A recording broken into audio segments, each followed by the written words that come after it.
Copy निकाल के लिखो, एगो पन्ना निकाल के लिखो। कहां तक हुआ था, कहां तक हुआ था, किसी को याद है? यहीं से होना था। 136, 137 से होना था।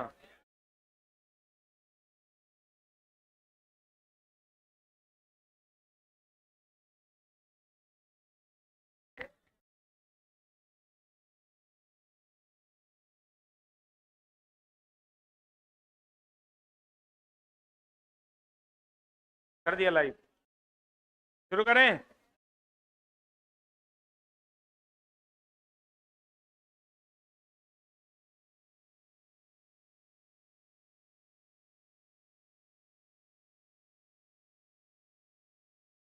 चलिए हम लोग शुरू करते हैं। यहां तक हम लोग पढ़ चुके थे ऑलरेडी। इसके बाद हम लोग को पढ़ना था फर्न क्या है। फर्न एक प्रकार का क्या है, पौधा है। फर्न एक प्रकार का क्या है, पौधा है, कुछ खास नहीं है। फर्न के बारे में हम लोग क्लास 9th में और जानेंगे।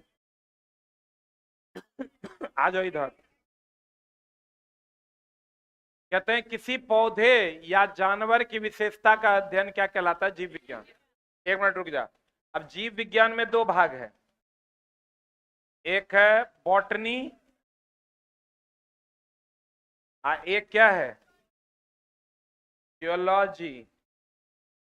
बॉटनी बोले तो जंतु विज्ञान की पादप विज्ञान, बोलो रे, इसको कहते हैं पादप विज्ञान। और इसको कहते हैं दोस्त मेरे जंतु विज्ञान। एक होता है एंथ्रोपोलॉजी, जो खूब पूछता है, मानव शास्त्र। एंथ्रोपोलॉजी नाम सुने हो, एंथ्रोपोलॉजी मानव से रिलेटेड है, मानव विज्ञान, प्राणी शास्त्र। हो गया। जीव विज्ञान दो भाग, कौन कौन, बॉटनी और जूलॉजी। किसी पौधे या जानवर को विशेष अध्ययन किसके द्वारा किया जाता है, जीव विज्ञान के। पौधा भी और कौन, जानवर भी। पढ़ें। अगला है दोस्त मेरे कि 1609 ईस्वी में गैलीलियो ने किसकी सहायता से चंद्रमा का अध्ययन किया। देखो दूर देखने के लिए ना आपको कुछ चीजों का ध्यान रखना है। एक होता है दूरदर्शी, एक होता है सूक्ष्मदर्शी। एक होता है सूक्ष्मदर्शी और एक क्या होता है दोस्त मेरे, दूरदर्शी। एक सूक्ष्मदर्शी या दूसरा क्या होता है, दूरदर्शी। सूक्ष्म चीजों में छोटे छोटे चीजों को देखते हैं, छोटे वस्तु को देखते हैं। आज दूरदर्शी में दूर की चीजों को देखते हैं।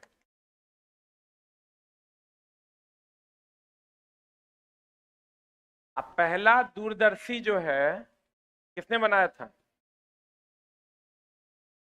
पहला दूरदर्शी गैलीली ने बनाया था, गैलीलियो ने बनाया था। पहला दूरदर्शी कौन बनाया था, गैलीलियो ने बनाया था।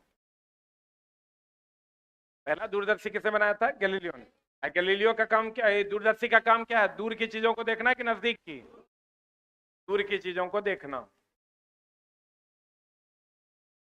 सूक्ष्मदर्शी का खोज किया था जेड जॉनसन ने।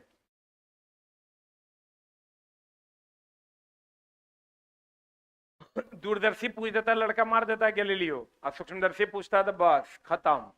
भैया सूक्ष्मदर्शी का खोज कौन किया था, जेड जॉनसन।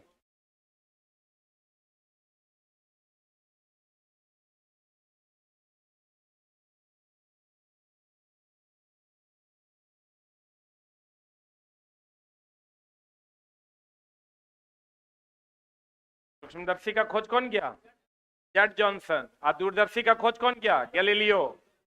क्या था, गैलीलियो। सूक्ष्मदर्शी से सूक्ष्म चीजों का दर्शन करते हैं और दूरदर्शी से दूर की चीजों का दर्शन करते हैं। बोलो हाँ, अंतरिक्ष में देखने के लिए दूरदर्शी की सूक्ष्मदर्शी, दूरदर्शी। छोटा छोटा चीजों को देखने के लिए सूक्ष्मदर्शी। क्लियर है। सूक्ष्मदर्शी का आविष्कार किसने किया? जेड जॉनसन ने। दूरदर्शी का आविष्कार किसने किया? गैलीलियो ने। दूरदर्शी का आविष्कार किसने किया? गैलीलियो ने।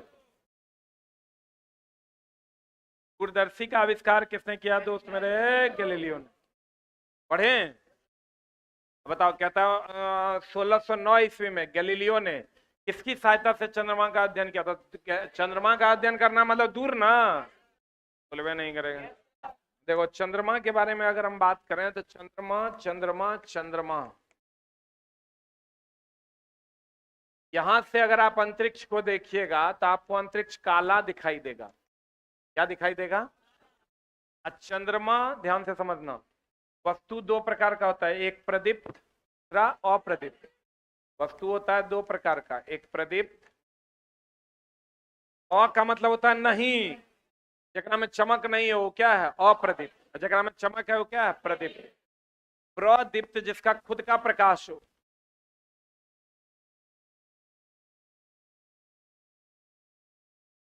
खुद का प्रकाश हो। एक एग्जांपल में ले लो, सूरज, बल्ब। अरे बल्ब का खुद में प्रकाश है।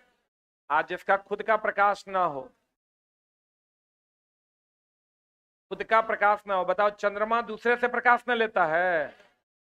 किससे लेता है? खुद का प्रकाश ना हो, एग्जाम्पल हो जाएगा चंद्रमा। बोलो नहीं? अरे बताओ, जुगनू जानते हो? जुगनू का खुद का प्रकाश है कि दूसरे से लेता है? उसका खुद का प्रकाश है। तो बताओ, प्रदीप्त है कि अप्रदीप्त है? जुगनू को हम लोग लिखते हैं प्रदीप्त वस्तु। पहले एक लिख लो तो। अ का मतलब होता है नहीं, जिसका खुद का प्रकाश नहीं हो।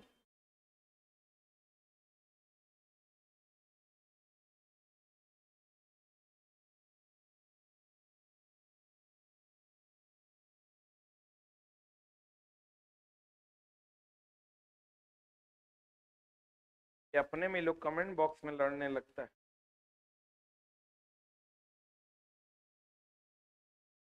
बुक भी मिल जाएगा दोस्त, बुक हलवा थोड़े है कि आज बोले कल आ गया।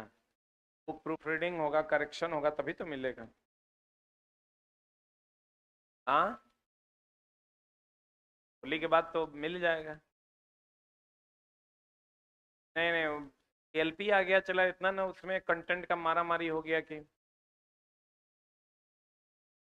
हो गया। प्रदीप्त वस्तु, खुद का प्रकाश हो उसे क्या कहेंगे? प्रदीप्त। और जिसका खुद का प्रकाश ना हो, अप्रदीप्त। जिसका खुद का प्रकाश हो प्रदीप्त, जिसका खुद का प्रकाश ना हो अप्रदीप्त। सही है। और अंतरिक्ष कैसा दिखाई देगा? काला। अंतरिक्ष से देखने पर चंद्रमा कैसा दिखाई देगा? काला। अब बताओ, अब चंद्रमा प्रदीप्त है कि अप्रदीप्त? क्या है? अ का मतलब होता है नहीं, प्रदीप्ति का मतलब चमक होता है।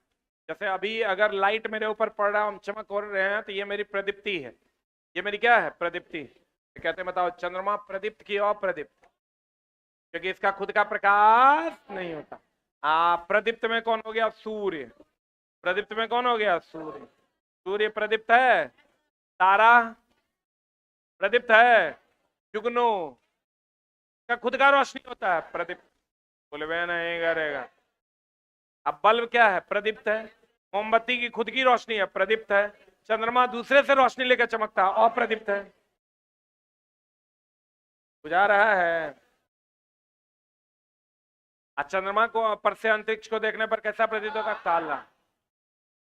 अब बताओ, चंद्रमा दूर में है कि नजदीक में? तो दूरदर्शी की सूक्ष्मदर्शी? अरे जीवाणु तीवाणु को देखना है तो सूक्ष्म चीजों का दर्शन करना है, सूक्ष्मदर्शी लगाएंगे। बताओ, कहता है सूक्ष्मदर्शी का खोज कौन किया? Z Johnson. किसने किया? किसने किया? 1609 ईस्वी में गैलीलियो ने किसकी सहायता से चंद्रमा का अध्ययन किया था? किसने? टेलीस्कोप। टेलीस्कोप बोले तो दूरदर्शी। टेलीस्कोप का ही हिंदी होता है दूर का दर्शन, बोले तो दूरदर्शी। सूक्ष्मदर्शी का खोज कौन किया? Z Johnson. सूक्ष्मदर्शी का खोज कौन किया? जेड जॉनसन ने किया था। हेलो।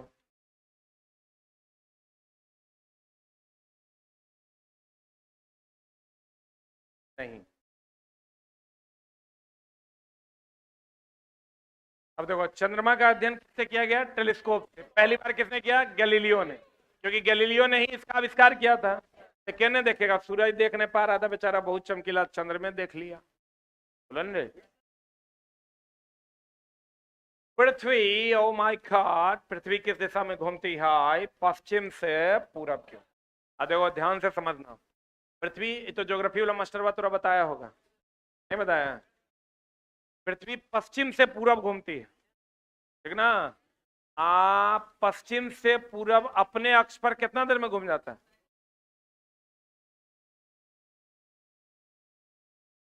कितना देर में? पृथ्वी अपने अक्ष पर कितना दिन में घूमता है? 24 घंटा में। अब पता नहीं, ओगरे से पूछना, कुणाल मास्टर साहब से पूछना। पृथ्वी पश्चिम से पूरब चक्कर लगाता है, इसीलिए जो जियो स्टेशनरी सैटेलाइट होता है वो भी पश्चिम से पूरब चक्कर लगाता है। सैटेलाइट समझते हो? अच्छा, कभी आप अपना घर में टीवी लगाए हो, एंटीना लगाए हो? ये मान लीजिए आपकी टीवी है, और ये आप हैं, और ये आपकी भावनाएं हैं, और ये आपका छेड़ी है, तीनों मिलकर टीवी देख रहे हैं। तो दोस्त मेरे, ये जो एंटीना आप लगाते हो ना, चूंकि पृथ्वी पश्चिम से पूरब ऐसे घूमती है, ये हो गया ईस्ट, ये हो गया वेस्ट, बोलन रे। तो पृथ्वी अगर पश्चिम से पूरब घूमती है, तो ये जो सैटेलाइट हम लगाते हैं जगह सिग्नल मिलता है ना, वो भी पश्चिम से पूरब में घूमता है, तब ना सिग्नल मैच करेगा। हम लोग एक बार एंटीना को यहाँ रख देते हैं इससे, आज छोड़ देते हैं, पृथ्वी भी घूमता है 24 घंटा में अपने अक्ष पर एक बार, ये जियो स्टेशनरी सैटेलाइट भी 24 घंटा में एक बार ऐसे घूमता है। कभी भी आपका सिग्नल मिस, कहते हैं भू अस्थिर उपग्रह, कौन उपग्रह? वो भी 24 घंटा में एक बार। वो भी किधर से किधर घूमता है? पश्चिम से पूरब। ना तो उल्टा हो जाएगा, पता चला ये इधर घुमा, इधर घुमा।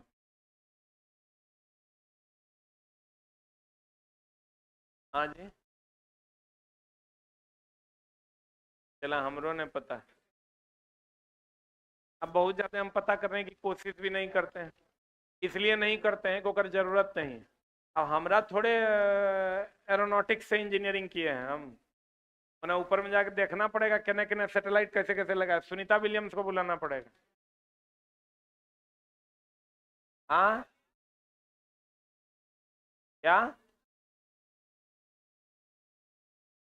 ना ना, वो चला, वो डिपेंड करता है कि आपने जिस सैटेलाइट से फ्रीक्वेंसी लिया है उसका करंट पोजीशन आपके पोजीशन से किधर है।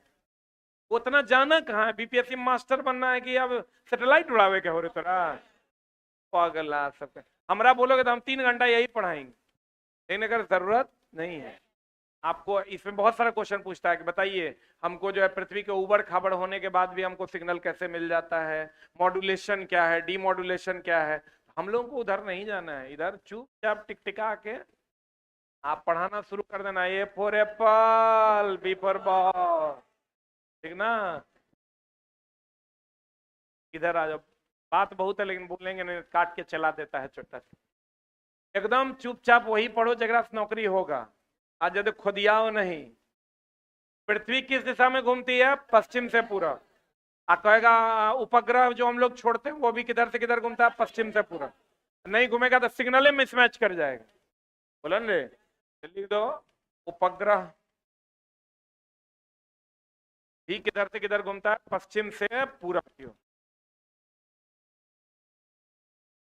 उपग्रह भी किधर से किधर घूमता है? पश्चिम से पूरब की ओर। आज चंद्रा सर नहीं है इसलिए हम ही पढ़ा रहे हैं। आ जाओ इधर, एक बात बताएं आपको, जैसे तरंगे अलग अलग हैं, अभी हम जो आपको बोल रहे हैं और आपके कानों तक जो ये मधुर वाणी पहुंच रही है, ये ध्वनि तरंग है ना? सूर्य की ऊष्मा जो आप तक पहुंच रही है, ये ऊष्मीय विकिरण। करंट को ऐसे छू लीजिएगा, ये विद्युतीय विकिरण है। तो तरंगे अलग अलग हैं, नहीं है? कुछ तरंग है जिसमें माध्यम की आवश्यकता है गमन करने के लिए, कुछ में माध्यम की आवश्यकता नहीं। जैसे बताइए, सूर्य के पास माध्यम है क्या? नहीं है, कोई माध्यम नहीं है। वहां अगर आप जाइएगा तो हवा भी नहीं है कि सांस लीजिएगा, और टेम्परेचर तो कर 6000 डिग्री सी, हमारे आपके दैनिक जीवन में जो लोहा है वो 1200 डिग्री सी पर पिघल जाता है। बहुत हार्डेंड मटेरियल पहन के जाइएगा टंगस्टन 3300 डिग्री सी पर पिघल जाएगा। कौन? तो क्या आप वहां जा सकते हैं? वहां का टेम्परेचर 6000 डिग्री से, मनुष्य 250 डिग्री सी पर पिघल जाता है। हम लोग आग लगा के केकरो जलाते हैं, जैसे 250 के आसपास गया कि हड्डी सहित खत्म, कोई भी वहां जा नहीं सकता है। लोग देखा सुनी होकर कर रहा है, मेल जो लोग से नहीं हो सकता है। 6000 डिग्री सी टेम्परेचर है। कितना? 6000 डिग्री सी टेम्परेचर है सूर्य का। कितना डिग्री सी? 6000। हम लोग जो सबसे हार्डेंड मटेरियल लेते हैं टंगस्टन, उसका गलनांक है 3380 डिग्री। कितना डिग्री सी? अब गौर फरमाइएगा, ध्यान से समझने की चेष्टा कीजिएगा। तरंग को हम लोग दो प्रकार से बांटते हैं। एक, इसमें माध्यम हो तब गति करे,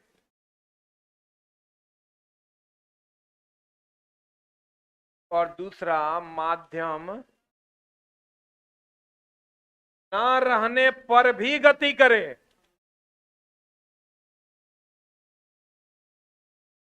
ध्यान समझना, रुक जा। माध्यम हो तो गति करे, माध्यम ना हो तो गति न करे। माध्यम न रहने पर भी गति करे, हाँ ठीक है। माध्यम रहे तो गति करे, माध्यम हो तब गति करे, ना रहे तो ना करे। तो एकदम पूरा हरिया के लिख देते। एकरा में माध्यम न रहने पर भी गति करे। अब एक एग्जाम्पल है ध्वनि। ध्वनि माध्यम रहेगा तो गति करेगा, माध्यम नहीं रहेगा तो गति नहीं करेगा। एक एग्जाम्पल,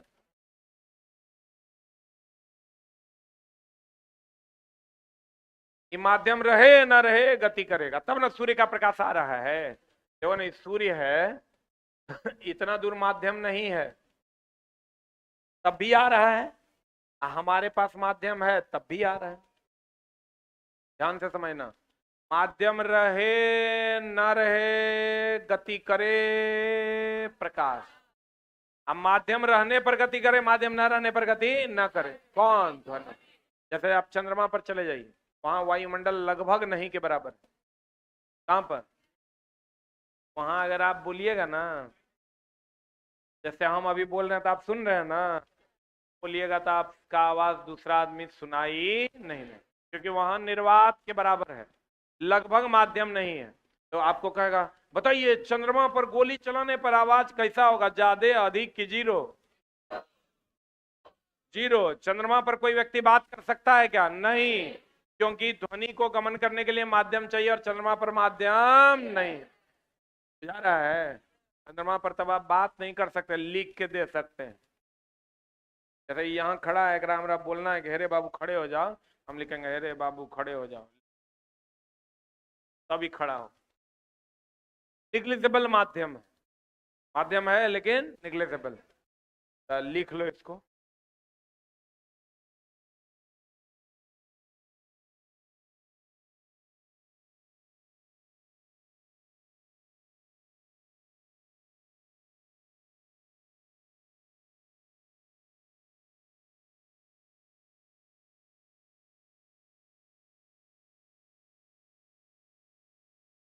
इतना सारा समस्या है ना, केकरो आंख में समस्या है वो कम कर रहा है, केकरो चला। सच पूछो, शिक्षा का स्तर धीरे धीरे जो है ना, ये ऑनलाइन वाला बहुत नीचे के चल जाएगा। हमको लगता है अभी सबसे ज्यादा बच्चा सबको मजा आ रहा है कंट्रोवर्सी मास्टर और मास्टर के बीच में क्या हो रहा है। वो अगर अभी कोनो वीडियो आ जाए, कोई मास्टर कोनो कोचिंग छोड़ दे, ओकर वीडियो 3 लाख, अब वही मास्टर फिर पढ़ाने लगेगा, ओकर व्यूज 300। कि मजा लेना दोस्त बंद करो, ये मास्टर सबका ऐसे चलते रहेगा। अपनी पढ़ाई पे ध्यान दे। हाँ, तू देखता है तब ना ट्रेंड हो रहा है। अपना काम से मतलब रखो ना, पढ़ाई पे ध्यान दो। फाइनली तुमको कंटेंटे बचा सकता है, ये सब चलते रहेगा। ना, ये सबसे एकदम अलग रहो और चुपचाप बंद कमरे में पढ़ाई शुरू करो। कहता माध्यम हो तो गति करे, ना हो तो गति ना करे। क्या है ये ध्वनि? माध्यम रहे ना रहे गति करे, क्या है इसका मतलब? ध्वनि के गमन करने के लिए माध्यम की आवश्यकता है। निर्वात में ध्वनि गमन नहीं करेगी। निर्वात में ध्वनि गमन करेगी? निर्वात में महा भी आए, आपको कहेंगे निर्वात में ध्वनि का गमन, कहेंगे जीरो। क्लियर?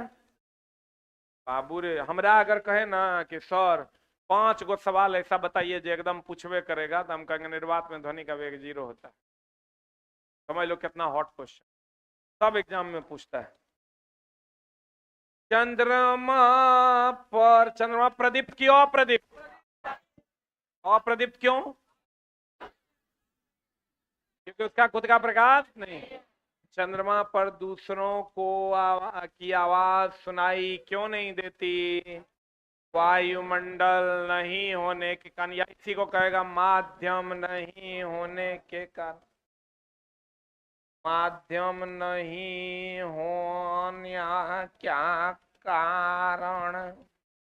अर्थात निर्वात होने के कारण। बोलो ओ।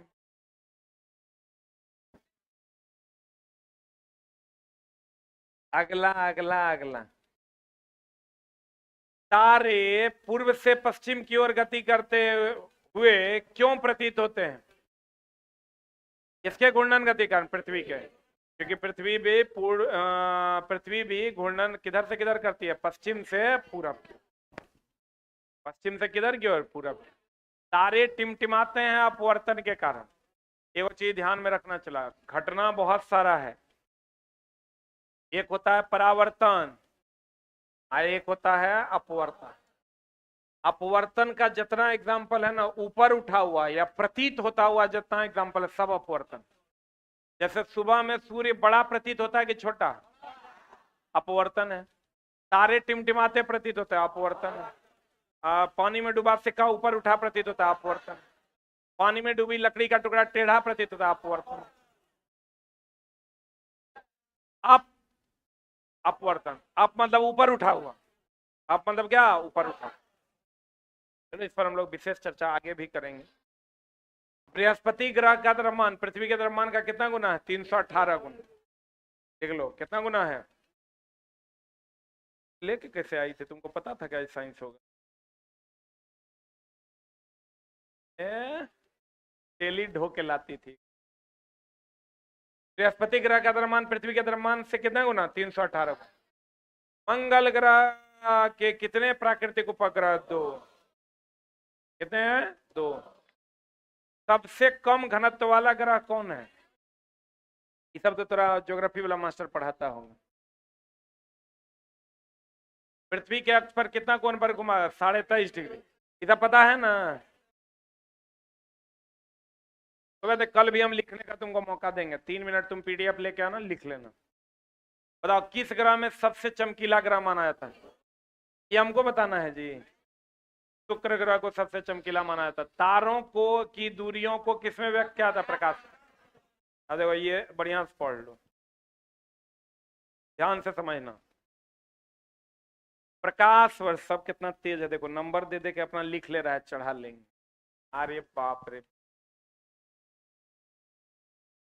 Good boy. अब एक बात बताइए, हम लोग कपड़ा लेने जाते हैं, कपड़ा खरीदने जाते हैं, कभी बोलते हैं 2 किलोमीटर कपड़ा दो? क्या बोलते हैं? 2 मीटर कपड़ा दो। यहां से दिल्ली कभी बोलते हैं कि 5 लाख सेंटीमीटर है?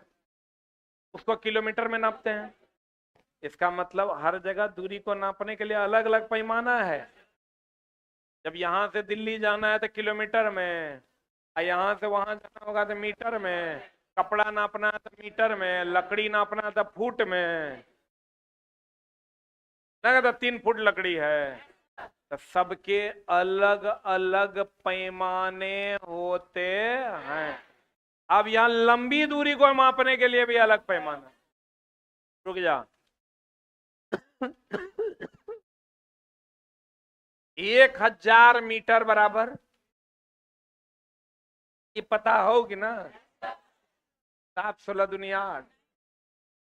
1000 मीटर बराबर कितना किलोमीटर? 1 किलोमीटर। क्लियर? कोई डाउट? बहुत बढ़िया बात, ध्यान से समझना। 12 केले बराबर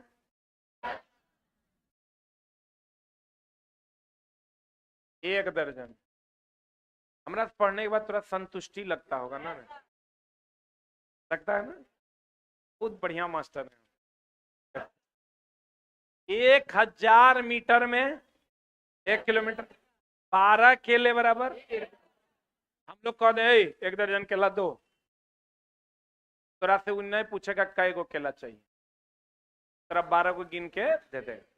वैसे ही लंबी दूरी मापने के लिए 3 यूनिट्स का यूज करते हैं, एक प्रकाश वर्ष जैसे दर्जन, खगोलीय मात्रक और पार्सेक। पास्कल ने पार्सेक, पार्सेक, पार लंबी दूरी मापने के लिए, जैसे 1000 मीटर में 1 किलोमीटर, वैसे ही 1.495 इंटू 10⁻11 मीटर को कहते हैं एक खगोलीय मात्रक।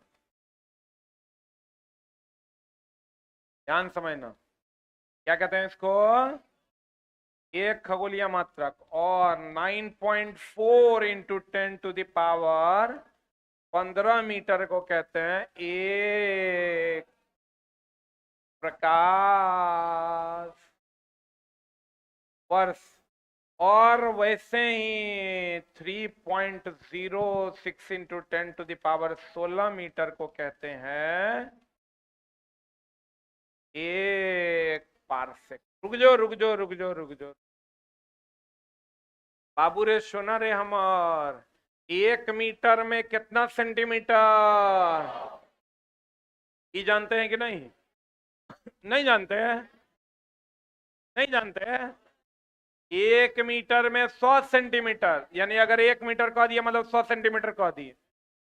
1 किलोमीटर में 1000 मीटर, 1 दर्जन में 12 केले, एक खगोलीय मात्रक में इतना मीटर। अरे भाई, जब तुम 1 किलोमीटर में इतना 1000 मीटर कह सकते हो, तो इतना मीटर बराबर एक खगोलीय मात्रक कहो, इतना मीटर बराबर एक प्रकाश वर्ष कहो, इतना मीटर बराबर एक पार्सेक कहो। जैसे 12 केले बराबर 1 दर्जन कहते हैं, हाँ कि ना? क्योंकि दर्जन केला ये सब तुम दैनिक जीवन में यूज करते हो, तो याद करने की जरूरत नहीं महसूस हुई। कि नया है तो यूज करने लगो तो ये भी याद हो जाएगा। लेकिन एक बात बताते हैं, थोड़ा ये नहीं पूछेगा, वैल्यू बहुत कम संभावना है पूछने की। क्वेश्चन पूछता है बहुत आसान। बेटर ये देखना चाहता है, हम अगर एक से पूछते हैं, यही पूछता है सबसे ज्यादा। वो पूछना चाहता है ना प्रकाश वर्ष, तो प्रकाश वर्ष में वर्ष बोले तो समय, वर्ष बोले तो वर्ष बोले तो समय, क्या है बोलो? हो गया? हाँ, आए हैं, मेरा एकदम फेवरेट चल रहा। हाँ, नंबर कितना लाया होगा वो सुन लो। तो उस दिन बोला नहीं हुआ रे। अच्छा, तू ही फोन किया था? कितना नंबर है? 100 में 86 नंबर। रॉ कितना था? 100 में 85.5 रॉ है, और एक नंबर बढ़ा होगा 86 हो। मेरे यहाँ चला स्नो बच्चा है अभी, एकदम 100% रेगुलर बच्चा है ऑफलाइन। और स्नो बच्चा की 100 में 98 नंबर लाए। साफ पागल, साफ है पागल। ये सब समझो, हमको लगता है भर दिन कोचिंग में सुतल रहता है। चलो नीचे हम आते हैं। रेल राजा नहीं चला, हम तो महा ठग आदमी। चलो ना आते हैं। मिठाई कैसे रख देंगे? ये सब कितना बैच फ्री में पढ़ाए हैं, चला तुम समझ लो। हम जिंदगी में एक वो काम नहीं किया हुआ बेईमानी। पीछे पलटेंगे ना तो खाली एक वो चीज नहीं नजर आएगा, उसका नाम है बेईमानी। बाकी लोग अपना कोचिंग जमाने के लिए मेरे बारे में तोरे बात सबसे ज्यादा परेशान किया है हम। रेलवे पढ़ा रहे थे, सबको लग रहा था रेलवे जहाज से पढ़ा रहे हैं। कोई बात नहीं, चलो रेलवे में मेरे पास बच्चा आ भी नहीं रहा है, उनके पास जा रहा है, चलो पढ़ा रहे हैं। आज अब बीपीएससी पढ़ाने लगे, लगा साला ये तो यो गड़बड़ा दिया, मामला गड़बड़ा गया। तो इतना परेशान हुए हम 1 महीना में कि क्या ही हम बोले। मतलब भर पेट जितना लोग परेशान कर पाया उतना किया, लेकिन कोई फर्क नहीं पड़ा। बच्चा बिहारो पुलिस में उतने है, खड़े हुए बीपीएससी टीआरयू में 1-2 दिन में उतने हो जाएगा, ठीक ना। अभी तो बहुतों को पते नहीं है। तुम ही समझो कि बिहार पुलिस अभी रात में पढ़ाते हैं। बिहार पुलिस में चला एडमिशन लिए हैं, पिछला 7 दिन में 1,00,100 टका फीस रखें।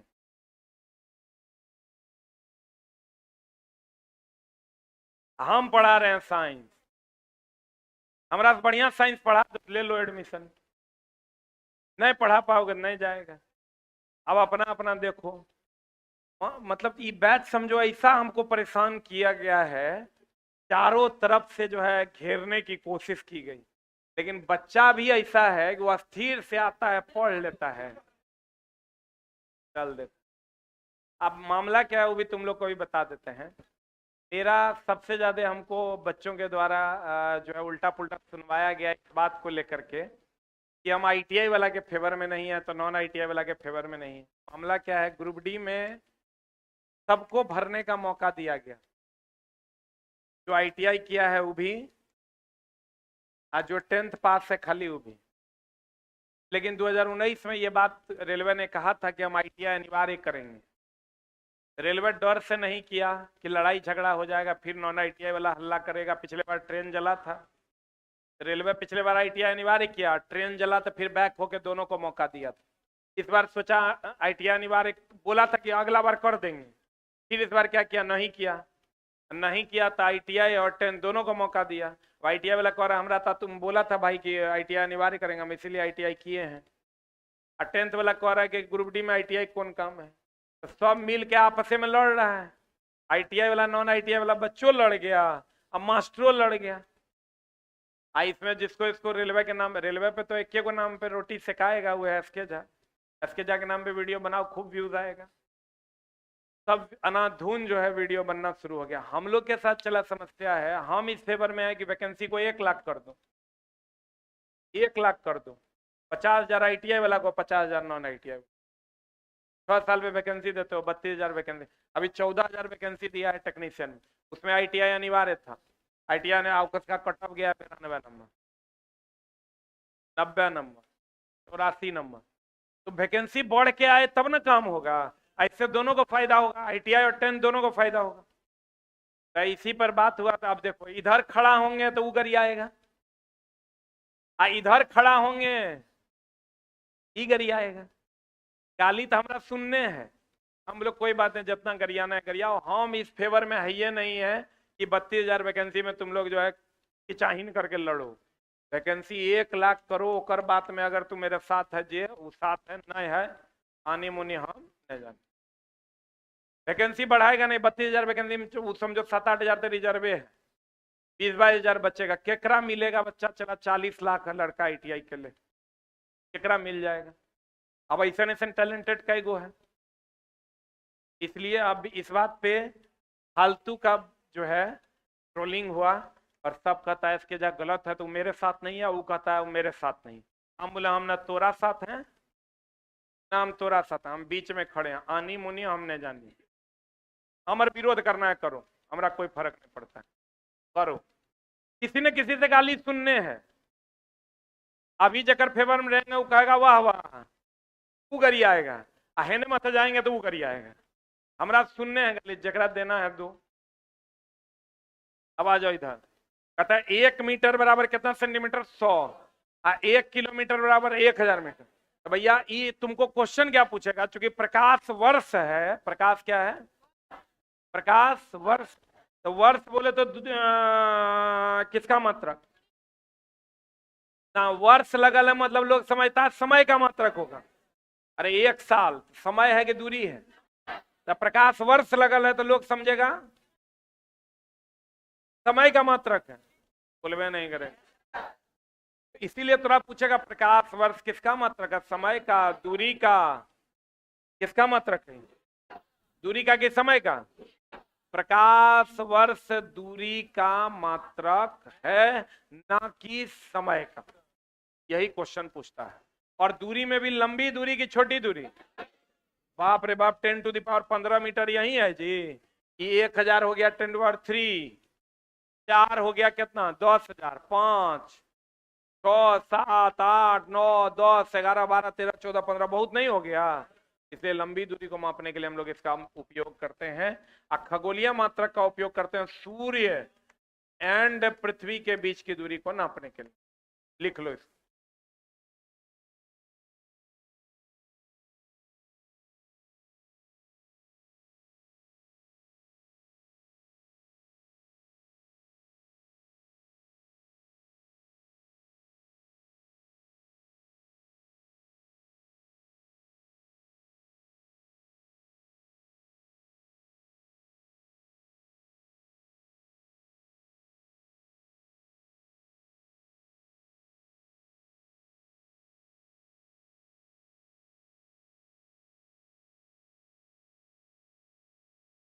आप लोग का कैलेंडर दिया है, उसमें आप लोग के वैकेंसी का जिक्र नहीं किया। अरे या तो देना है तो दे दो, और नहीं देना तो बोल दो नहीं देंगे। खुचूर खुचूर खुचूर खुचूर करता है। कभी उधर मंत्री साहब कह देते हैं कि आ रहा है मई में, बेचारा तैयार होता है, फिर ऐसा था तो दे देना चाहिए था कैलेंडर में। हमको लगता है सरकार इस बात पे चाहती ही नहीं है कि वैकेंसी में जो बच्चा पढ़े और तब परीक्षा दे। वो चाहती नहीं पढ़ो, नहीं तुम पढ़ लोगे तो फिर ओकरा पढ़ाने लगोगे, इसलिए तोरा पढ़ना नहीं है, 15 दिन में ले लेंगे। लगता है कितना हड़बड़ी है। पहले क्लियर करो, लोग 1-1 साल अपना तैयारी करेगा, बढ़िया से तैयार होगे तब परीक्षा देगा। आ जाओ इधर। तारों की दूरियां किसमें व्यक्त की जाती है? प्रकाश। इसका मतलब दूरी प्रकाश वर्ष किसका मात्रक है? दूरी का। प्रकाश वर्ष किसका मात्रक है? दूरी का। अमीबा बताओ, एक कोशिकीय कि बहु कोशिकीय? अमीबा एक कोशिकीय जीव होता, हम लोग बहु कोशिकीय। हम लोग क्या हैं? बहु कोशिकीय।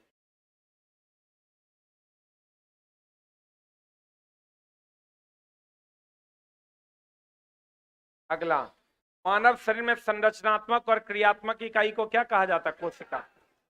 बताओ तो, कोशिका की खोज कौन किया? जीवित का कि मृत का? खोज मृत कोशिका का कौन किया था? ये तो तोरा पूछा भी है सर, तुमको कहीं देखे हैं तुम्हारे में ही।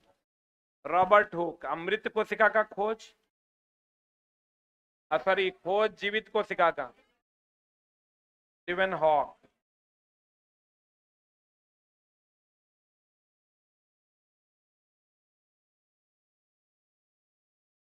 Steven hoc. जीवित का कि मृत का? जीवित कोशिका का खोज किया था लिवेन हॉक। अमृत कोशिका का रॉबर्ट हुक। जीवित कोशिका मतलब जीवाणु। जीवित कोशिका मतलब क्या? जीवाणु।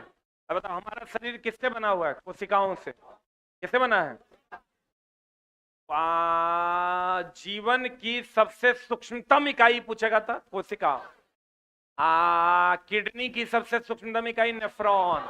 मस्तिष्क की सबसे सूक्ष्मतम इकाई न्यूरॉन। पता है ना? जीवन की सूक्ष्मतम इकाई क्या? कोशिका। पढ़े।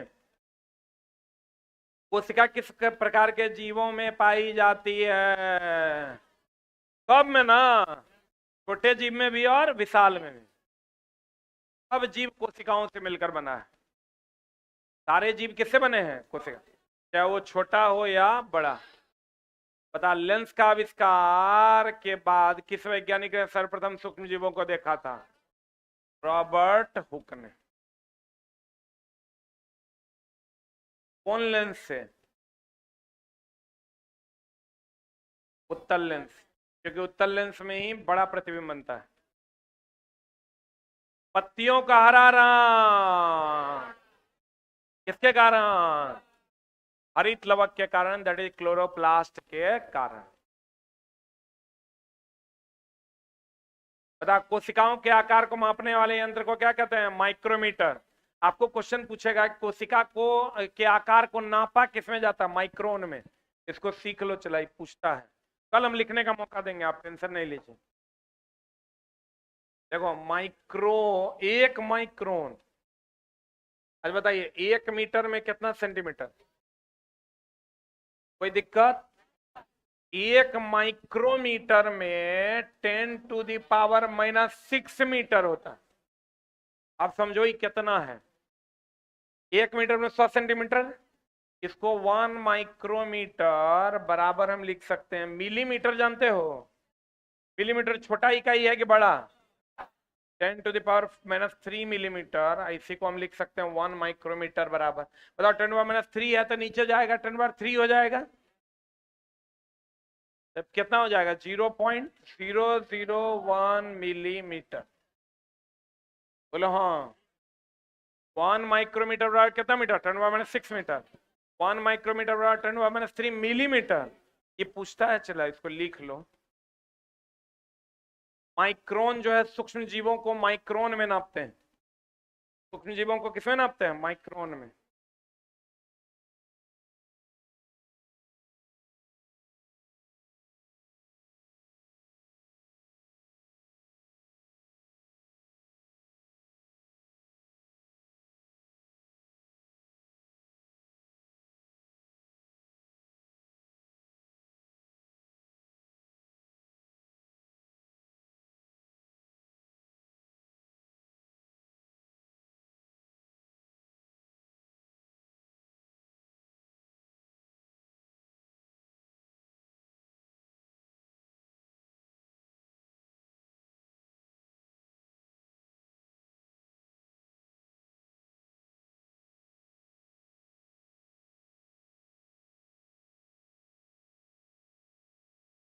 हो गया? यही पूछेगा फाइनली, बाकी कुछ नहीं पूछेगा। 1 माइक्रोमीटर इज इक्वल टू 10⁻⁻6। अच्छा बताओ, तो इसको ऐसे लिख सकते हैं क्या? 1/10⁻6 मीटर। नहीं लिख सकते? -6 नीचे आएगा तो प्लस ना हो जाएगा। ये पूछेगा मेनली, तुम हाईलाइट कर लो। बताओ कोशिका के आकार को मापने वाले यंत्र को क्या कहते हैं? माइक्रोमीटर या माइक्रोन कहते, माइक्रोमीटर कहते हैं। अब माइक्रोमीटर कहेगा किस यूनिट में नापता है? माइक्रोन में। माइक्रोमीटर किसमें नापता है? माइक्रोन में। माइक्रोमीटर किसमें नापता है? माइक्रोन में। माइक्रोमीटर किसमें नापता है? माइक्रोन में। कोशिका के सारे कार्यों का संचालन और नियंत्रण कौन करता है? केंद्र। कौन करता है? केंद्र। कोशिका के सारे क्रियाओं का नियंत्रण कौन करता है? केंद्र। संचालन भी वही ना करता है। कौन? केंद्र। कोशिका के सभी कार्यों का नियंत्रण और संचालन कौन करता है? केंद्रक करता है।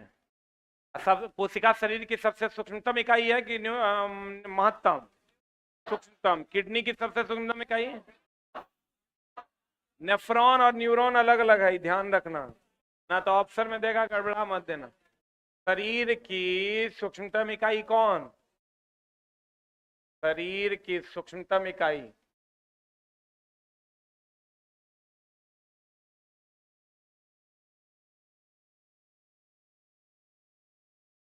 शरीर की सूक्ष्मतम इकाई कौन?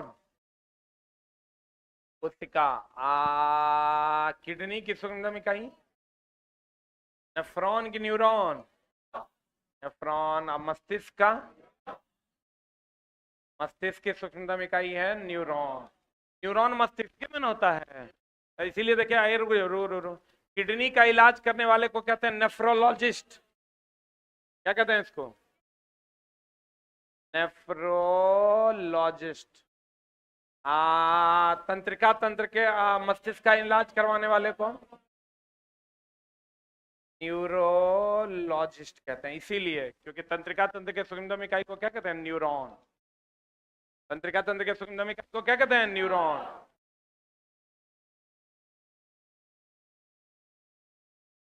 तंत्रिका तंत्र के सूक्ष्म में इकाई कौन? न्यूरॉन। और तंत्रिका तंत्र का जो डॉक्टर होगा उसको क्या? न्यूरोलॉजिस्ट। किडनी के डॉक्टर को नेफ्रोलॉजिस्ट। अगर कोई किडनी का डॉक्टर खोज रहा है, इसका मतलब क्या खोज रहा है? नेफ्रोलॉजिस्ट। क्या खोज रहा है? नेफ्रोलॉजिस्ट। किडनी का सूक्ष्म इकाई भी क्या है? नेफ्रॉन। अब मस्तिष्क का सूक्ष्म इकाई क्या है? न्यूरॉन। क्या है? क्लियर है? आज की कार्रवाई हम लोग यहीं तक रखेंगे। बताओ, सूक्ष्मदर्शी की खोज कौन किया? Z Johnson. दूरदर्शी का खोज गैलीलियो। चंद्रमा पर बात करेंगे तो आवाज सुनाई देगा, क्योंकि ध्वनि के गमन करने के लिए माध्यम की आवश्यकता होती है। अभी इसके बाद ज्योग्राफी होगा। ध्वनि के गमन के लिए किसकी आवश्यकता है? माध्यम। किसकी आवश्यकता है? लेकिन प्रकाश के गमन के लिए माध्यम नहीं चाहिए। शरीर के सबसे सूक्ष्म इकाई कौन है? कोशिका। तंत्रिका तंत्र की सूक्ष्म इकाई न्यूरॉन। किडनी की सूक्ष्म इकाई नेफ्रॉन। कौन? अमीबा एक कोशिकीय के बहु कोशिकीय? एक कोशिकीय। जितना स्तनधारी है सब बहु कोशिकीय। हम लोग क्या है? हम लोग बहु कोशिकीय है ना। जितना जंतु है सब क्या है? बहु कोशिकीय। अमीबा क्या है? एक कोशिकीय। अमीबा। अमीबा। अमीबा। पक्का। अम्ल क्षार से अभिक्रिया करेगा, क्या बनाएगा? लवण और जल। याद है? सब भूल गया? पक्का। अब बताओ तो, सबसे अधिक भोजन संग्रह किस जड़ में होता है? मुसला जड़ में। पक्का। तो याद है कुछ कुछ ना। चले तो कल आप लोग पीडीएफ लेके आइएगा। कल मेरी क्लास 12:15 बजे से लगेगी। ठीक है? अभी तो रेगुलर है। हाँ है। बताएंगे अभी बता नहीं रहे। अभी आपके गुरुजी आएंगे, कुणाल सर। और ज्योग्राफी भी हमको लगता है बच्चा खूब पढ़ रहा है। ज्योग्राफी कैसा पढ़ा रहे हैं? बढ़िया पढ़ा रहे हैं। अभी आपकी क्लास लगेगी ज्योग्राफी की। ठीक है? हिस्ट्री कैसा चल रहा है? बढ़िया नहीं चल रहा है? चंद्रा सर पढ़ा रहे हैं ना? नहीं है चलने वाला? चलने वाला नहीं है तो बदल देंगे। अभी वर्ल्ड हिस्ट्री चल रहा है ना। जैसे चला, समस्या ही है कि इसके बाद तुम्हारा पॉलिटी नहीं ना हुआ है। पॉलिटी कहाँ तक हुआ था? 8 तक। अच्छा, इसके बाद कभी पॉलिटी? अभी कोई खत्म होने वाला पेपर है? अभी स्टार्ट हुआ है। ठीक है, हमारा 8 खत्म होगा। 5-7 दिन में 8 खत्म कर देंगे। Thank you very much.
चलिए बैठ जाइए।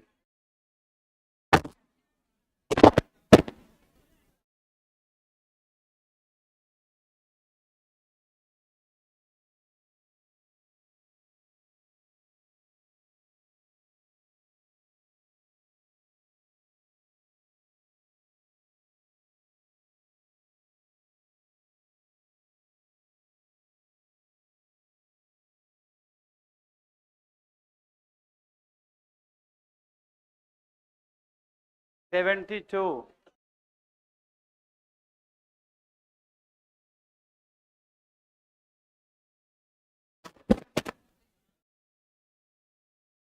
72 में देखेंगे आप लोग।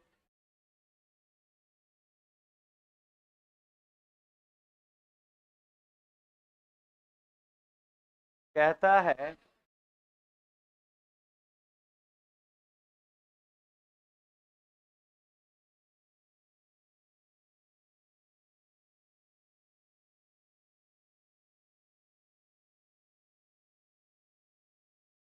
कि गंडक, बूढ़ी गंडक, बागमती, कमला, कोशी और महानंदा किसकी सहायक नदी भाई?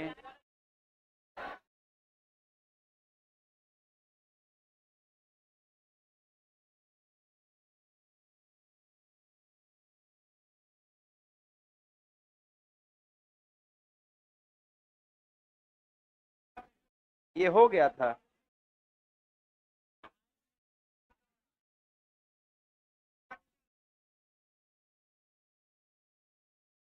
साइलेंट रहिए।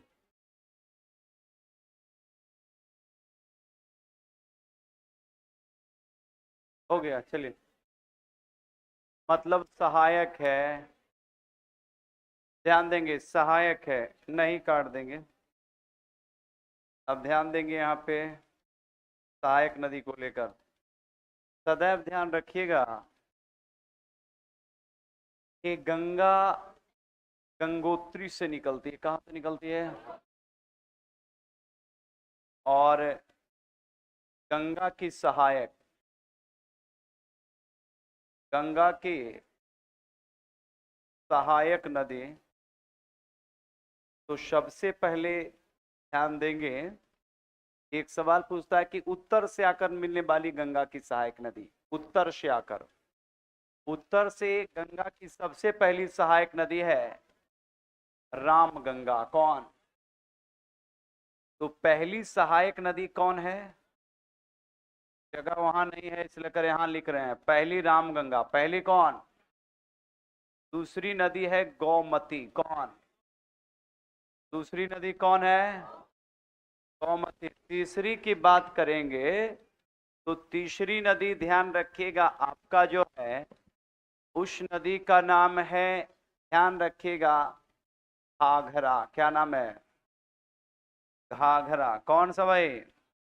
घाघरा का नाम सुने होंगे ना, छपरा के निकट बिहार में ये गंगा की सहायक होती है। फिर एक नदी है गंडक। कौन? तो चौथी नदी है गंडक। कौन से? गंडक के बाद है बागमती। कौन? देखो भाई, बागमती। कौन मती? बागमती। ध्यान रखिएगा। तो ये पांचवी नदी की बात करेंगे, बागमती है। छठवीं नदी है कोसी। छठवीं कौन है? कौन से? और कोसी के बाद ध्यान रखेंगे सातवीं नदी है महानंदा। कौन? ध्यान रखिएगा, महानंदा। देखो भाई, ये सारी नदियां उत्तर से आती हैं। कहां से आती हैं? उत्तर से। तो उत्तर से आकर मिलने वाली नदी में रामगंगा। कौन? के बाद गौमती, गौमती के बाद घाघरा, घाघरा के बाद गंडक, गंडक के बाद बागमती, बागमती के बाद कोसी, कोसी के बाद महानंदा। जबकि कमला कोसी की सहायक है। किसकी सहायक? कौन? कमला। कौन? और एक बूढ़ी गंडक आती है। कौन? तो ये भी याद रखेंगे, गंगा की ही सहायक मान लीजिए, क्योंकि किसी न किसी माध्यम से उप नदियां हैं तो गंगा में ही अपना पानी देगी।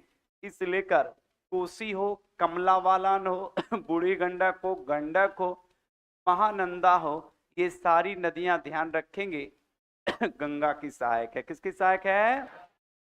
कंफर्म ना? जबकि दक्षिण से आकर मिलने वाली नदियां में सबसे पहले है यमुना। कौन से? देखो भाई, दक्षिण से आकर मिलेगी कौन? यमुना। कौन? यमुना के बाद एक नदी इसका है सबसे महत्वपूर्ण, कर्मनाशा। कौन? कौन? कर्मनाशा के बाद सोन। कौन से?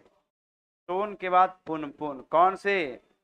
ये चार महत्वपूर्ण नदियां याद रखेंगे। गंगा की सहायक नदी ये भी है जो दक्षिण से आकर मिलती है। किधर से आकर मिलती है?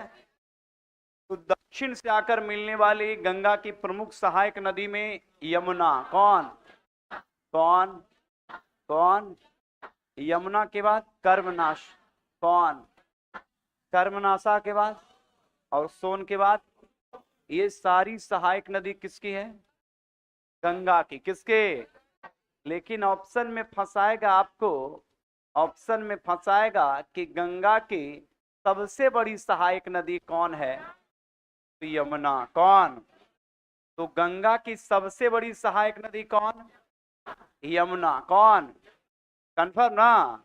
इसी में आपको सवाल थोड़ा पेचीदा बनाएगा कि बताओ भाई, इनमें से कौन कौन सी नदी जो है वो ध्यान रखेंगे नेपाल से आती है।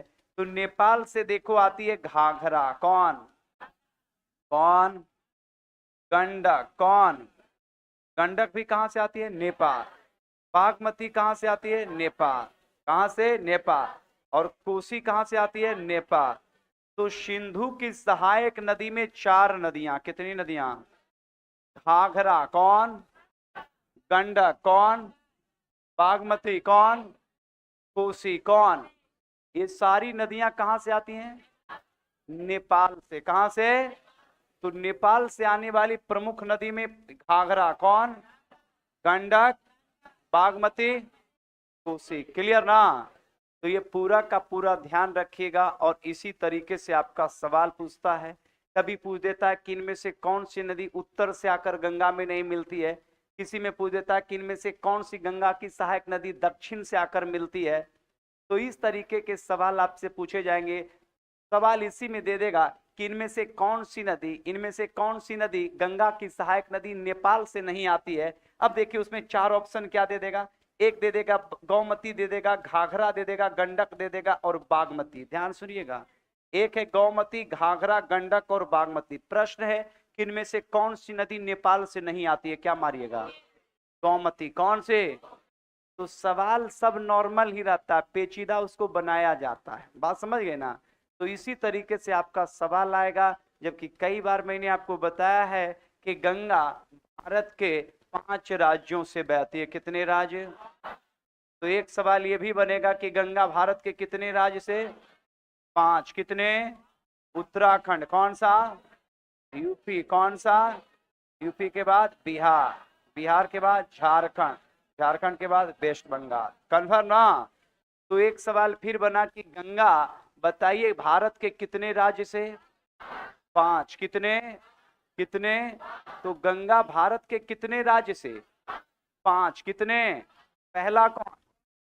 उत्तराखंड के बाद यूपी के बाद बिहार के बाद झारखंड के बाद। कन्फर्म ना? सबसे याद रखेंगे गंगा की कम लंबाई कहां है? झारखंड। कहां पे? और सबसे ज्यादा गंगा की लंबाई यूपी। कहां पे? कहां पे? तो गंगा बिहार के कितने राज्य, भारत के कितने राज्य से? 5। कितने? गंगा की सबसे ज्यादा लंबाई यूपी में है और सबसे कम कहां? कहां पे? कई बार मैंने बताया कि बिहार। कौन सा? बिहार के 12 जिले। कितने जिले? तो गंगा बिहार के कितने जिले में बहती है? कितने भाई?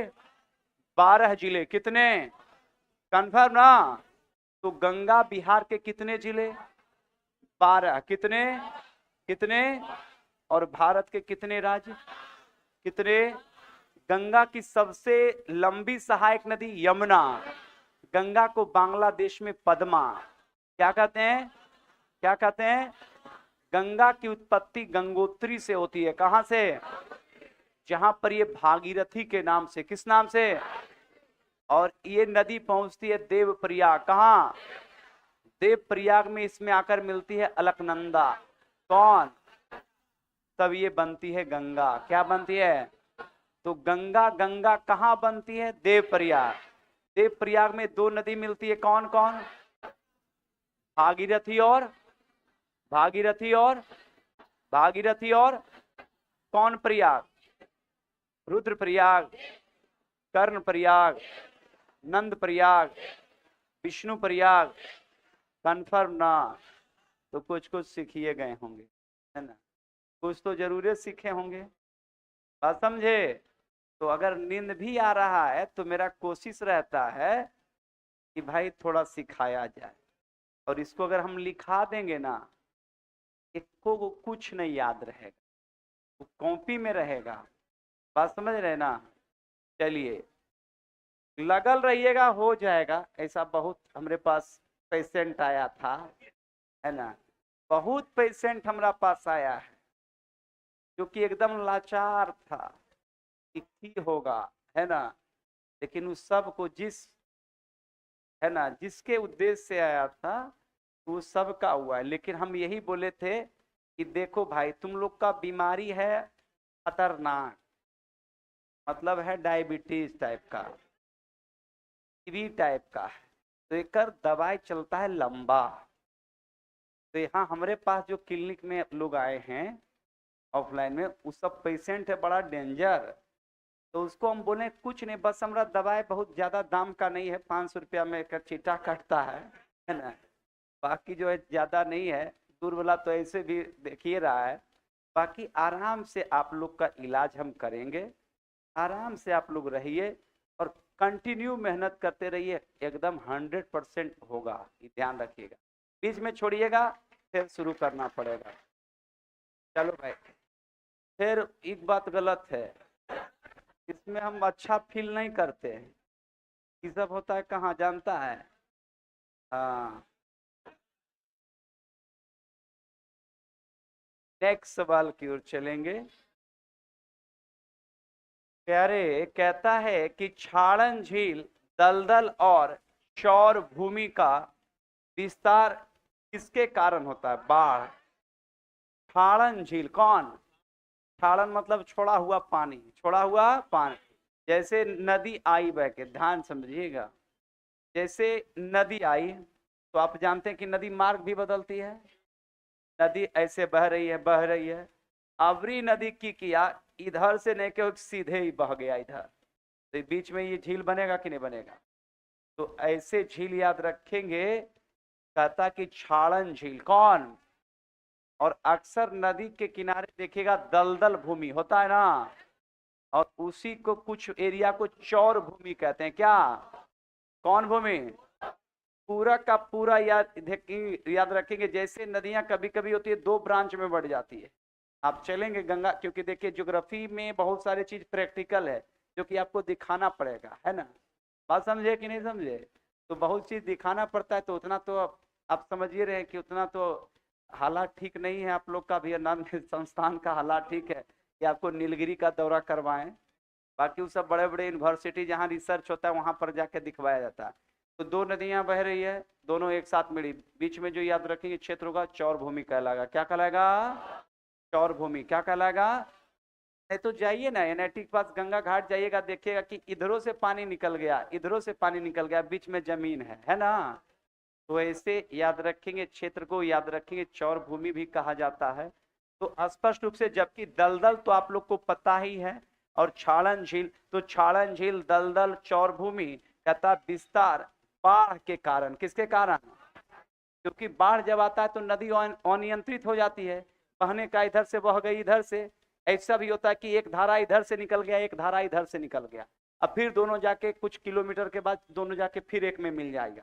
तो ऐसे कंडीशन में दलदल का भी निर्माण होगा, और याद रखेंगे छाड़न झील का निर्माण होगा, नम भूमि का निर्माण होगा, चौर भूमि का निर्माण होगा। किसके द्वारा? बाढ़ के द्वारा। किसके द्वारा? किसके द्वारा? बाढ़ के द्वारा, याद रखिएगा। नेक्स्ट सवाल कहता है भाई, क्या ध्यान दीजिएगा, नींद त्यागिए। हम बहुत का है ना देख रहे हैं, सदिया और धुबरी तक लगभग 650 किलोमीटर लंबा किसका मैदान है भाई? किसका? ब्रह्मपुत्रा। किसका? कहां से कहां? सदिया से। सदिया से। इस सदिया धुबरी क्या है, ध्यान दीजिएगा आप लोग, है ना। हमने कई बार बताया है ब्रह्मपुत्र नदी को लेकर, बताए हैं कि नहीं बताए हैं? देखो भाई, ब्रह्मपुत्र नदी की अगर बात करेंगे तो देखो सदिया कहां पे पड़ता है, वो ध्यान दो। देखेंगे सदिया की बात करेंगे, ये देखो मानसरोवर से निकली है कौन? ब्रह्मपुत्रा। कौन? मानसरोवर से निकली है ना। यहाँ पर ये नदी सांगपो के नाम से, किसके नाम से? सांगपो के नाम से। किसके नाम से जानी जाती है ना? ये विशेष दर्रे से भारत में आती है, विशेष गैप से भारत में आती है। इस दर्रे का नाम है यांग याप। क्या नाम है? ये दर्रा हिमाचल में है। कहाँ है ये दर्रा? से जैसे ही अरुणाचल में प्रवेश करती है तो दिहांग के नाम से। किसके नाम से? जैसे ही ध्यान रखेंगे कि ब्रह्मपुत्र नदी ध्यान रखेंगे जैसे ही अरुणाचल पहुंचती है, किस नाम से? तो प्रश्न है कि ब्रह्मपुत्र नदी को अरुणाचल में क्या कहते हैं? दिहांग। क्या कहते हैं? और इसमें एक नदी आकर मिलती है दिबांग। कौन? कौन? तो दिहांग और दिबांग मिलकर बन जाती है ब्रह्मपुत्रा। क्या बन जाती है? क्या बनती है? ब्रह्मपुत्रा। और फिर यहीं से शुरू होता है एक खास जगह है सदिया। कौन? कौन? और सदिया से लास्ट बांग्लादेश बॉर्डर पर एक जगह है धुबरी। कौन? धुबरी के पास ही ब्रह्मपुत्रा दक्षिण की ओर मुड़कर ध्यान रखेंगे बांग्लादेश जाती है। कहां जाती है? कहां जाती है? तो याद रखेंगे कि ये बांग्लादेश, कौन देश भाई? बांग्लादेश चली जाती है। कौन सी नदी? ब्रह्मपुत्रा। जहां पर इसको जमुना कहते हैं। क्या कहते हैं? क्या कहते हैं? तो सदिया से धुबरी, सदिया से क्या? सदिया से। तो सदिया से धुबरी का जो मैदान है वो है ब्रह्मपुत्रा का मैदान। किसका मैदान? और समतल होने के कारण ध्यान रखेंगे सदिया से धुबरी भारत का दूसरा, याद रखेंगे, जलमार्ग है जिसे राष्ट्रीय जलमार्ग संख्या 2 कहते हैं। तो एक सवाल ये भी है कि याद रखेंगे राष्ट्रीय याद रखेंगे जलमार्ग संख्या 2 की अगर बात करेंगे तो ब्रह्मपुत्र नदी पर है। किस नदी पर? तो राष्ट्रीय जलमार्ग संख्या 2 किस नदी पर? तो याद रखेंगे सदिया को किससे जोड़ता है? धुबरी। सदिया को जैसे याद रखेंगे राष्ट्रीय जलमार्ग संख्या 1, राष्ट्रीय जलमार्ग संख्या, ये गंगा नदी पर है। किस नदी पर? और ये याद रखेंगे हुगली को। किसको? हुगली को प्रयाग से। हुगली को कहां से? तो हुगली को प्रयाग से जोड़ता है राष्ट्रीय जलमार्ग संख्या 1। राष्ट्रीय जलमार्ग संख्या, राष्ट्रीय जलमार्ग संख्या, राष्ट्रीय जलमार्ग संख्या, राष्ट्रीय जलमार्ग संख्या किस नदी पे? गंगा। किस नदी पे? जबकि राष्ट्रीय जलमार्ग संख्या 2 किस नदी पे? ब्रह्मपुत्रा। किस नदी पे? किस नदी पे? जो सदिया को किससे? धुबरी। सदिया को। तो तुम ही लोग बताइए भाई कि ब्रह्मपुत्र नदी 3 देश में बहती है कि नहीं? चीन, भारत और बांग्लादेश। चीन, भारत और, तो बताइए कि ब्रह्मपुत्र नदी का अपवाह या बहाव कितने देश? बताइए। इसका मुहाना या इसकी उत्पत्ति मानसरोवर से होती है कि नहीं? जबकि इसका मुहाना है बांग्लादेश। मुहाना कहाँ? मुहाना कहाँ? कन्फर्म ना? तो अरुणाचल में ब्रह्मपुत्र को क्या कहते हैं? दिहांग। क्या? कन्फर्म ना? इसी पर माजुली द्वीप है। कौन द्वीप? तो माजुली द्वीप याद रखेंगे किस नदी पे? ब्रह्मपुत्रा पे। किस पे? और माजुली द्वीप है आसाम में। कहा? कौन द्वीप? माजुली। कौन? तो माजुली का संबंध कहां से है? आसाम से। कहां से? कन्फर्म ना? चलिए ध्यान रखेंगे। पीछे में एक लड़की बैठी हुई है, हाँ, उसको थोड़ा सा बोलिए है ना, मन लगाए।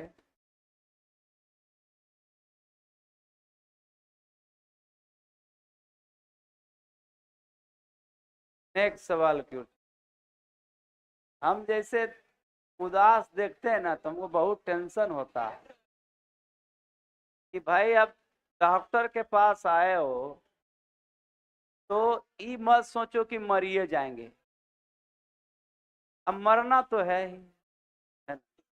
तो इसलिए चिंता दूर कीजिए, पढ़ाएंगे हो जाएगा, आप लोग टेंशन मत लीजिए, है ना। उतना तो हमको है कि क्लास करेगा रिजल्ट नहीं होगा, बेवकूफ कहीं का, ऐसा हुआ ही नहीं है। विश्व का सबसे बड़ा माजुली द्वीप किस नदी पर बना? तो बताइए, माजुली द्वीप का संबंध किस नदी से है? ब्रह्मपुत्र नदी। कौन नदी? कौन सा द्वीप भाई? माजुली। और माजुली है कहाँ? आसाम। कहाँ पे? इसी नदी के किनारे एक नेशनल पार्क है काजीरंगा। कौन? तो बताओ, काजीरंगा जो राष्ट्रीय उद्यान है किस नदी किनारे? ब्रह्मपुत्र। किस नदी किनारे? और ये है कहाँ भाई? आसाम। कहाँ पे? कौन सा? काजीरंगा। कौन? तो काजीरंगा है किस राज्य में? किस राज्य में?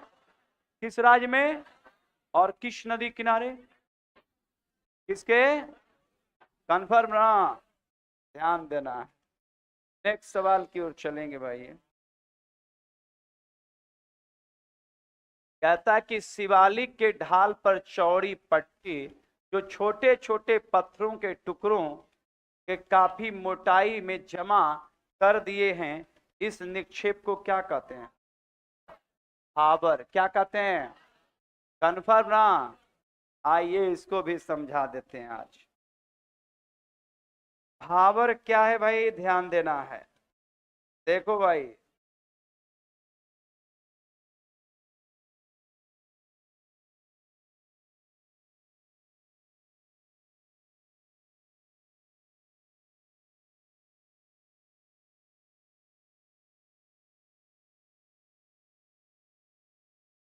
ध्यान देंगे। सबसे पहले ये आप देख लें कि ये हिमालय है, ये हिमालय है, और यहाँ पर बड़े बड़े ग्लेशियर हैं। मान लीजिए गंगोत्री है, यहां से कई धाराओं मिलकर गंगा की उत्पत्ति होती है।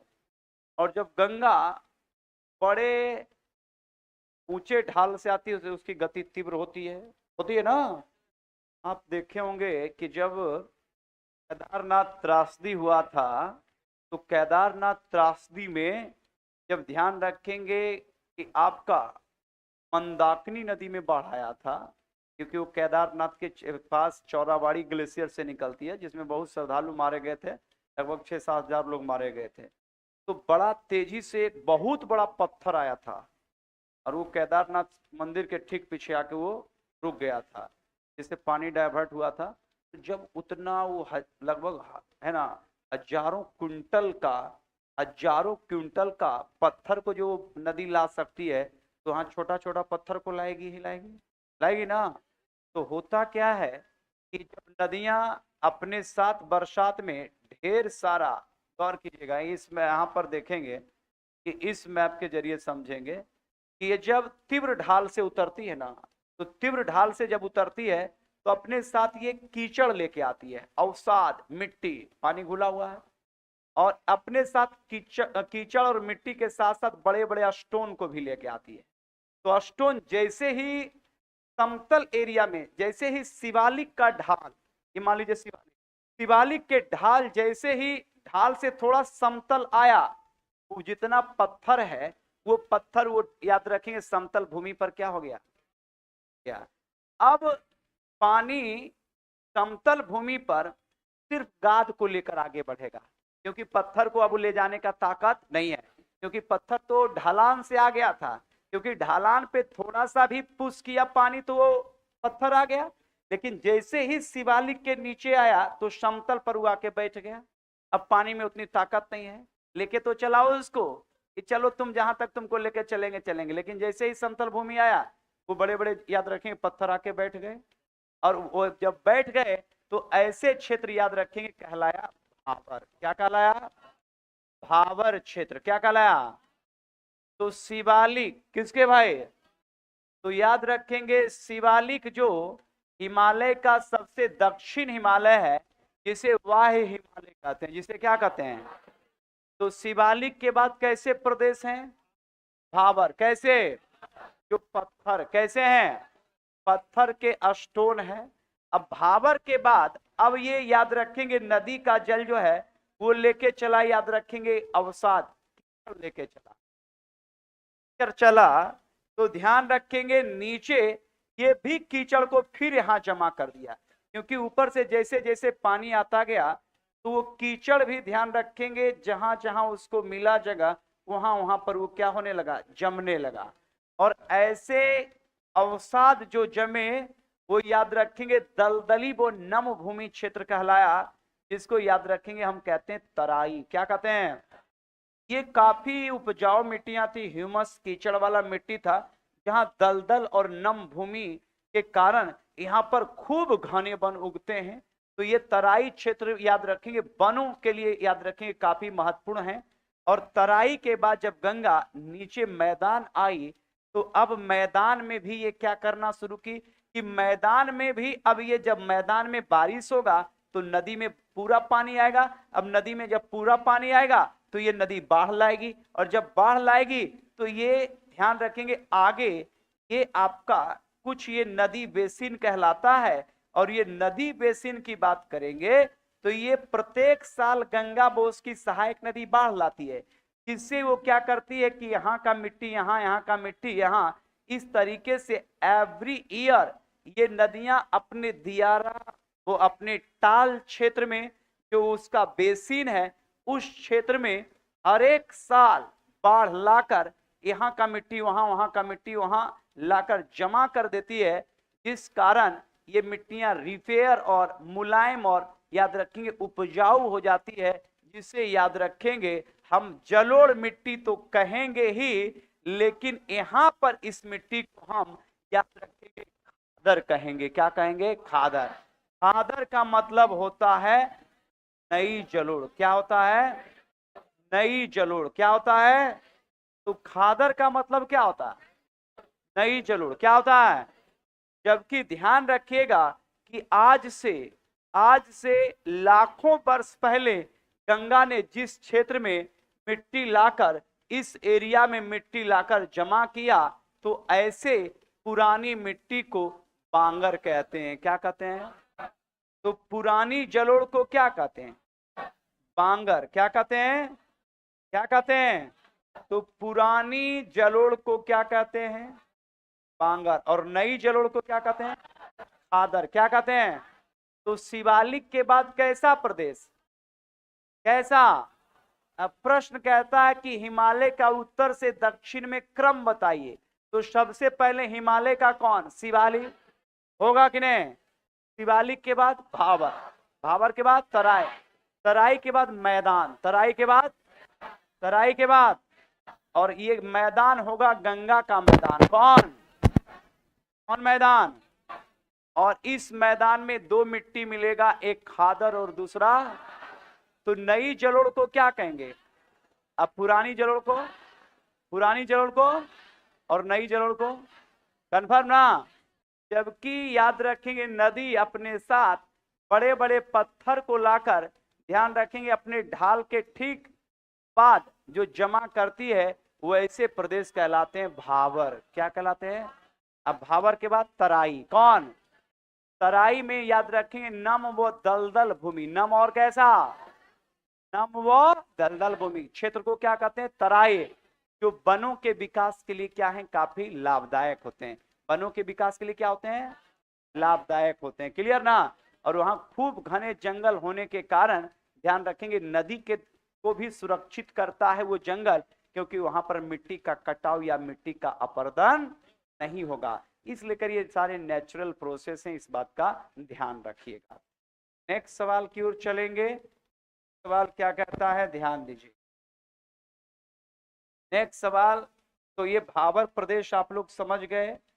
नेक्स्ट सवाल देखिए आ ही गया, जो हम आपको भी बताए थे। कहता है शिवालिक ढाल पर नम एवं दलदली क्षेत्र का निर्माण करती, इसको हम क्या कहते हैं? तो भावर के बाद कौन? तराई। भावर के बाद अभी कहता है कि शिवालिक ढाल पर नम एवं दलदली क्षेत्र, कैसा क्षेत्र? जब वो अवसाद मिट्टी रेत कीचड़ लेकर जमा करेगी तो वो कीचड़ दलदल होगा कि नहीं होगा? तो ऐसे दलदल वो नम भूमि, दलदल वो, तो दलदल वो नम भूमि को याद रखिए तराई कहते हैं। क्या कहते हैं? अक्सर याद रखेंगे यूपी बिहार और नेपाल, यूपी बिहार और, तो यूपी बिहार और नेपाल की सीमा पर तराई क्षेत्र है। कौन क्षेत्र है? जहां पर गंगा वो उसकी सहायक नदी, गंगा वो, गंगा वो, क्योंकि नेपाल से निकलने वाली नदियां वो याद रखेंगे घाघरा हो या गंडक हो, कोसी हो या बागमती, अपने साथ हिमालय के ऊपरी क्षेत्र से ढेर सारा अवसाद या गाद लेकर आती है, जो याद रखेंगे जब जमा करेगी तो ये स्पष्ट रूप से याद रखेंगे कि ये दलदली वो नम भूमि को हम क्या कहेंगे? तराई। क्या कहेंगे? जबकि मैदानी इलाकों से बाढ़ के समय, मैदानी इलाकों के से बाढ़ के समय जब याद रखेंगे नदी अपने प्रवाह से, अपने प्रवाह से याद रखेंगे मिट्टी को बहाकर समुद्र के मुहाने पर जब जमा करेगी तो वैसे स्वरूप को डेल्टा कहते हैं। क्या कहते हैं? क्या क्या? तो नदी मुहाने पर जब मिट्टी को जमा करेगी तो क्या कहा है? डेल्टा। क्या? जबकि ध्यान रखेंगे कि मिट्टी, जलोढ़ मिट्टी को ऐसे हम दो भागों में बांटते हैं, खादर और बांगर। नई जलोढ़ को खादर, अब पुरानी को, पुरानी को, पुरानी को कन्फर्म ना? कभी पूछेगा भारत में सबसे ज्यादा कौन मिट्टी? जलोढ़। कौन? जलोढ़। कौन? तो भारत में सबसे ज्यादा कौन मिट्टी? जलोढ़ मिट्टी। कौन मिट्टी? कन्फर्म ना? याद रखिएगा। नेक्स्ट सवाल की ओर चलेंगे।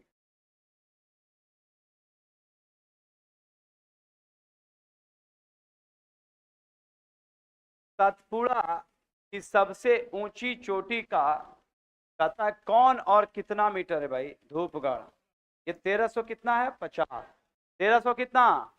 कौन सी चोटी? कौन सी? याद रखेंगे सतपुड़ा की चोटी का नाम क्या है? क्या है भाई?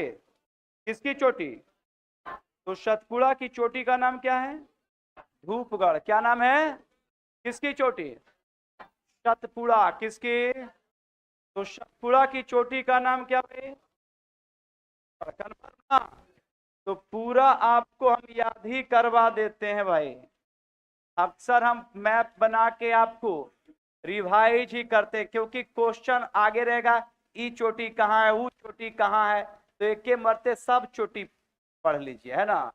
कहीं कोई दिक्कत ही नहीं, अभ्यास और रिवाइज होते रहेगा। जब आपको पूरा कंटेंट पता होगा तो ध्यान रखेंगे सारे सारे सब कुछ पता होंगे। हमने कई बार बताया है कि भारत की सबसे ऊंची चोटी कौन? और केटू कहाँ बताओ? लद्दाख। कहाँ पे? फिर है आपका, आपका नंगा पर्वत। कौन? नंगा पर्वत कहाँ है भाई? लद्दाख। कहाँ पे? तो नंगा पर्वत कहाँ है? फिर आ जाओ भाई नंदा देवी। कौन? नाम सुने हो ना? नंदा देवी। कौन? और कामेट। कौन? तो नंदा देवी कामेट कहाँ है? उत्तराखंड। कहाँ पे? तो नंदा देवी और कामेट कहाँ है? क्योंकि याद रखेंगे यहाँ पर है कंचनजंगा। कौन? बताओ कंचनजंगा है? कंचनजंगा कहाँ? सिक्किम। कहाँ? कौन सा? फिर एक है सारामती। कौन? सारामती। कौन? ये चोटी है नागालैंड में। कहाँ पे? तो सारामती कहाँ है? चलो भाई ब्लू माउंटेन। कौन? कौन माउंटेन? ब्लू माउंटेन है मिजोरम। कहाँ पे? कहाँ पे? तो ब्लू माउंटेन का संबंध कहाँ से? फिर है नोकरे। कौन? नोकरेक की बात करेंगे मेघालय। कहाँ? तो नोकरेक कहाँ है? कहाँ पे? फिर है पारसनाथ, कौन? नाम सुने हैं? झारखंड। कहाँ? कौन सा? कन्फर्म ना? फिर है महेंद्रगिरी, कौन? बताओ महेंद्रगिरी कहाँ भाई? उड़ीसा। कहाँ? तो महेंद्रगिरी कहाँ है? महेंद्रगिरी कहाँ? फिर है गुरु शिखर, कौन? कौन शिखर? गुरु शिखर कहाँ? कहाँ? क्लियर ना? तो गुरु शिखर कहाँ? कहाँ? फिर आपका है महाबालेश्वर। कहाँ? तो याद रखेंगे महाबालेश्वर। कौन सा भाई? बताओ महाबालेश्वर का संबंध कहाँ से? महाराष्ट्र। कहाँ पे?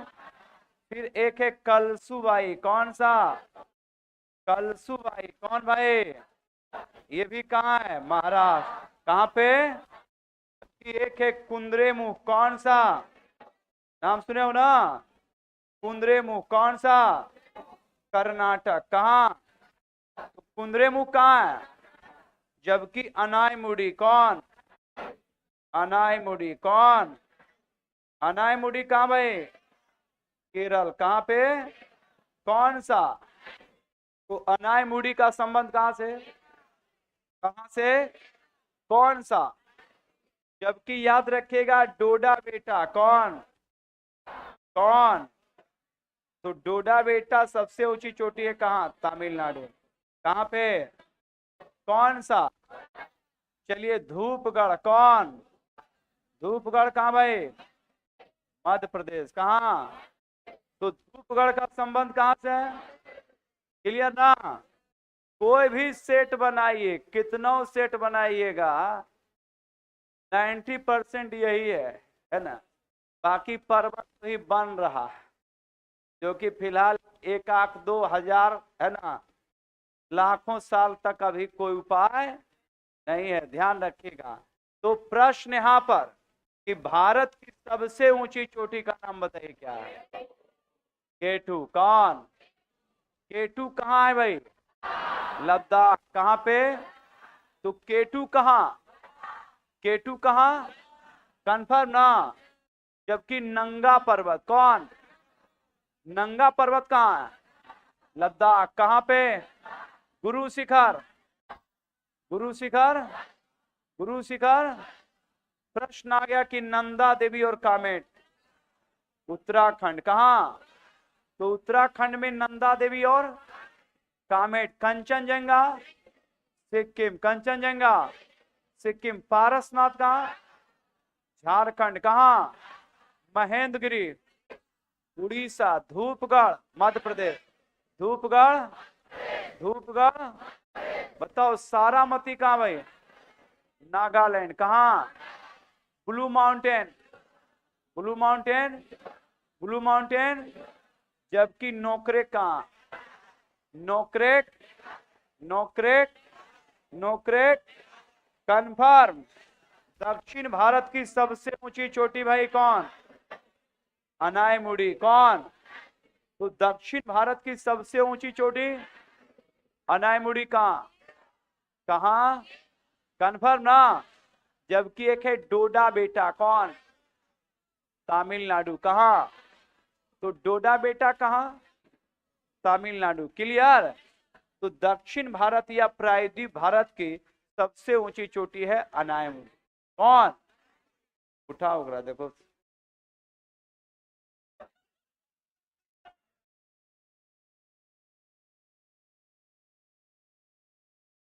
इसीलिए ना है कि नौकरी मिलेगा तो आराम से रहेंगे।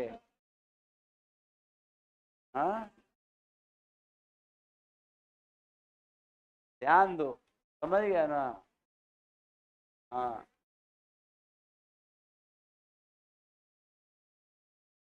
चलिए ध्यान देंगे यहाँ पे। तो ये आपके भारत की प्रमुख चोटियां, भारत की क्या भाई?